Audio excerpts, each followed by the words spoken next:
Prologue. The letter arrived on a Tuesday, sealed with a wax stamp that bore the emblem of a tree with twisted, gnarled roots. It was addressed to Elias Carter, a history professor with no living family, and invited him to claim his inheritance, Hollow Manor, a vast, decaying estate deep in the woods of Black Hollow. Elias had never heard of it before.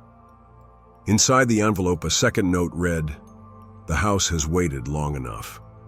You must come." Elias, drawn by equal parts curiosity and unease, decided to go. The moment he stepped onto the property, the air grew thick, as if the house itself was watching him. Chapter 1. The arrival Hollow Manor loomed like a living beast, windows like vacant eyes, doors barely clinging to their hinges.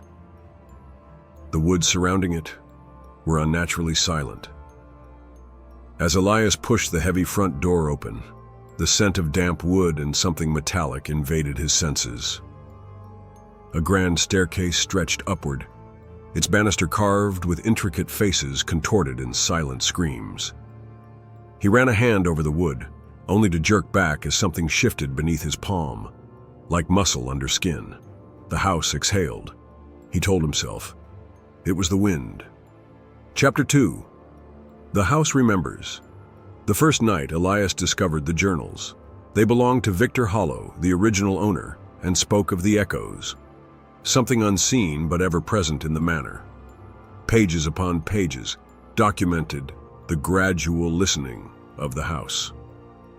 "The walls have ears," one entry read. "They whisper when they think I am asleep."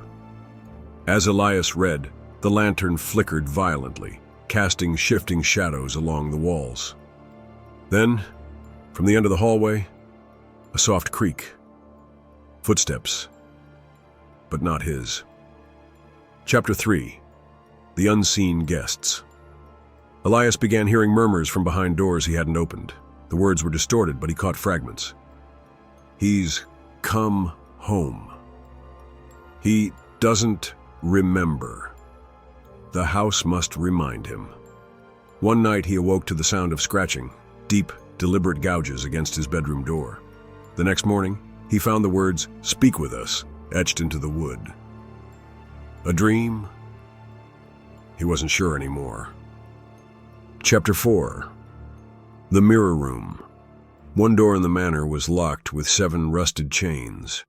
Elias found the key buried beneath a floorboard in the study. When he unlocked the door, he discovered a room lined with mirrors. Each reflection showed a different version of himself.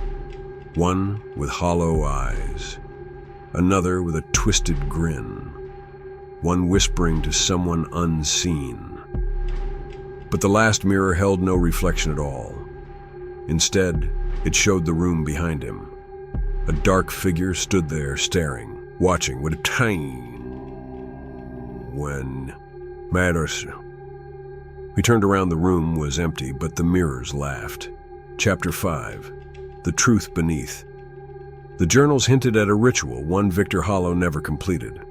The house wasn't just alive, it was hungry. Elias dug deeper, discovering a trapdoor beneath the rug in the main hall.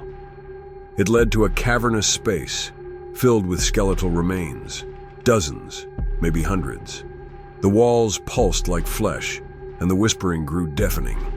Then, a hand gripped his ankle. Not bone, not human, something else. Chapter 6. The House Remembers. Elias ran, but the manor shifted around him. Hallways stretched, doors led to nowhere. The house was folding in on itself, trapping him inside. The echoes surrounded him now. Dozens of shadowy figures, their faces obscured, their mouths open in silent screams. They reached for him, whispering his name in unison. Finish it. The journal's final entry: the house must be fed. It chooses its own, and once chosen, there is no escape. Elias realized the truth too late. He was never meant to inherit Hollow Manor. He was meant to replace Victor Hollow, and the house welcomed him home.